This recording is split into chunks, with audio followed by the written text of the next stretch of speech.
शेतकरी मित्रांनो नमस्कार. आज आपण पाहणार आहोत की चिलेटेड खते म्हणजे काय, ती कोणकोणत्या प्रकारची असतात आणि चिलेटेड खतं आपण आपल्या पिकामध्ये वापरल्यानंतर आपल्याला कोणते फायदे मिळणार आहेत. चला तर सुरू करूया. चिलेटेड खतांची जर आपण व्याख्या करायची झाली तर चिलेटेड खतं म्हणजे धनभारित अन्नद्रव्य.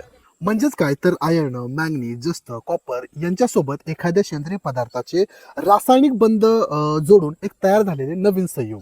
चिलेटिंग एजंट असलेली वेगवेगळी अन्नद्रव्ये, वेगवेगळी खते मार्केटमध्ये उपलब्ध आहेत. उदाहरणार्थच EDTA, EDTAH, ADTPA आणि HBED इत्यादी. चिलेटेड खतं आपण आपल्या पिकामध्ये वापरले तर कोणते फायदे होतात? सर्वात महत्त्वाचं म्हणजे ही चिलेटेड खते पिकांना लगेच लागू होतात.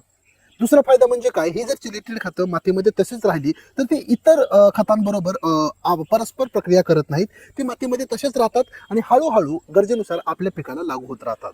मित्रांनो, चिलेटेड खताबद्दल अधिक माहिती जाणून घेण्यासाठी तसेच चिलेटेड खतं घरबसल्या ऑनलाईन खरेदी करण्यासाठी आजच आमच्या भारत ॲग्री ॲपला भेट द्या.